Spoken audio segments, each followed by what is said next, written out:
So we're looking at learning outcome 2 today, and that is understand key aspects of managing others in the workplace. So like I said, there's quite a fair few points that we're going to be going over. There's 2.1, describe management and leadership styles. 2.2, explain the importance of supervision and appraisal. 2.3, explain the importance of recruitment and retention of staff. 2.4, describe theories of team development, and then 2.5, analyze how to manage the impact of change. So I'll just go over to here.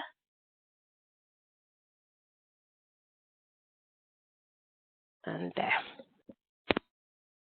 So when we're talking about managing others, we're just talking about how we actually lead a team, or how we manage them, and how we, share our work out with them as well, so that we can do this effectively. So you still want to have an amount of control within your team, because you're the manager there, you're the person that's going to be setting the tasks. But you still want to be fair and make sure that all the tasks that all the jobs that you're sharing are done in a fair and, responsible way. Asha, just one second. 1 second. No problem.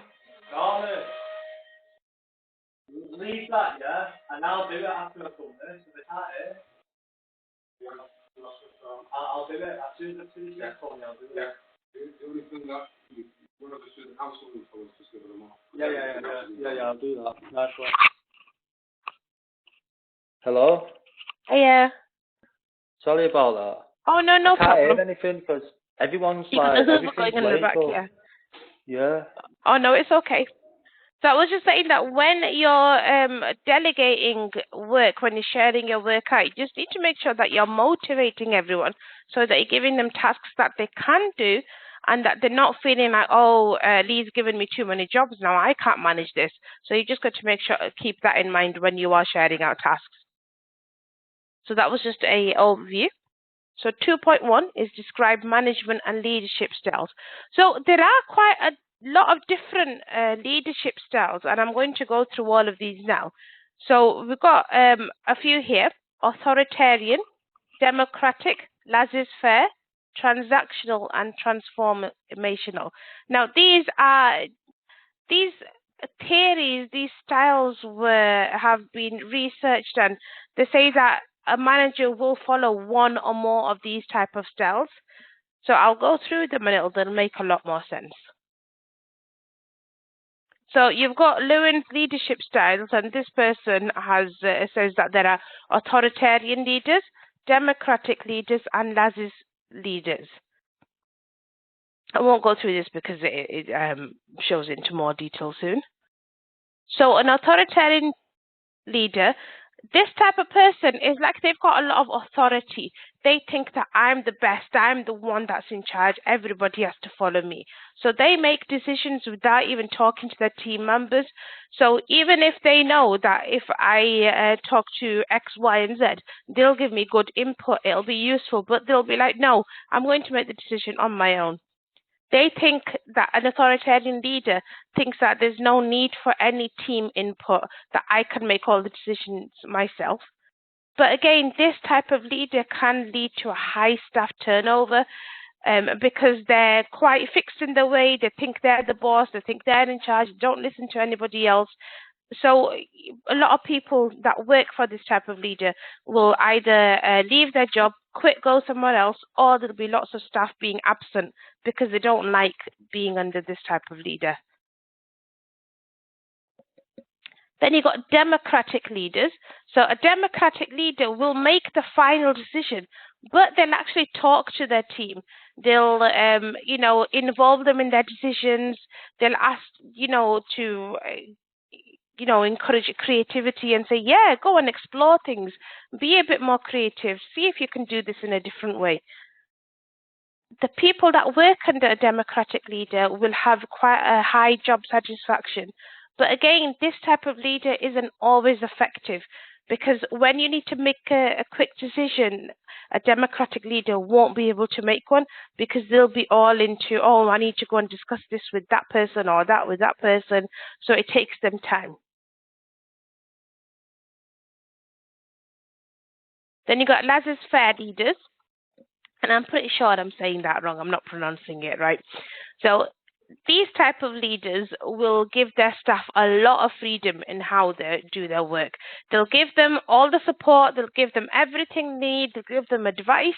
But then again, they're like, I trust you now, you guys get on with it, just you know what to do. Now, the people that work under this type of leader will have a high job satisfaction. But again, there can be challenges because if the staff don't manage their own time well, or if they don't have the right type of knowledge or the skills, or if they're just not motivated to do their work, they won't do much. So there can be good parts about these type of leaders and then bad parts. There's two more to go through on here. Then you got a transformational leader, and now a transformational leader will have a very high emotional intelligence. They have a shared vision. They'll be very self-aware. They have good communication, and they can be very empathetic as well. So these type of leaders will model how they should be work. They'll be very, into work as well. They'll be very genuine, and they'll say, I'm encouraging you, I'm inspiring you. They'll help other team members to act and create their own schedules and get on with the work with that. And then the last one, a transactional leader. So these leaders, their employees are very motivated by getting rewards and punishments. So like transactions, like getting something out of it or being punished for something. So they are treated like subordinates. They're treated like people who have to obey the orders of the person that's in charge of them. Now, these team members, they're not self-motivated. They have to be very closely monitored and very closely controlled to get the work done. Now, so these type of managers, leaders, they'll actually put in place where they'll say, if you meet your targets, this is the reward you get. You get a bonus, you'll get a voucher, you'll get some extra money to go and have lunch or something, or we'll give you a bottle of wine. Or they'll say, if you don't meet your targets, then you're going to have to do overtime, or you're going to have a little bit of your pay cut, or you're not going to get a bonus. So that's how these work. So do you have any thing to add, Lee, or ask? Well, it's just common sense, isn't it? You just merge them all together. Yeah.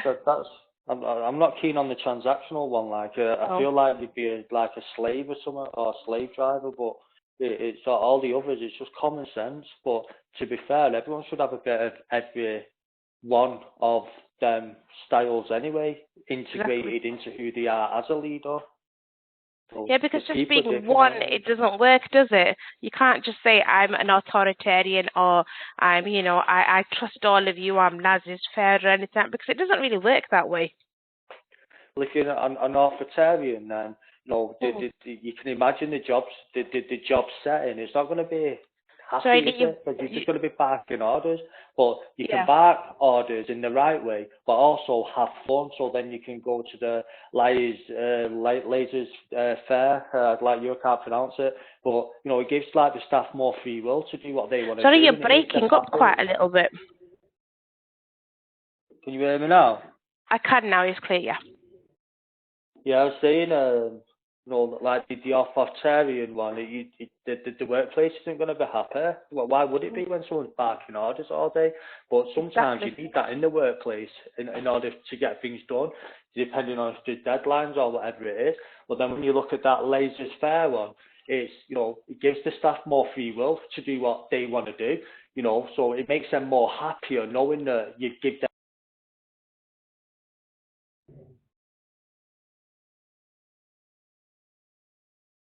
Hello?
Hello?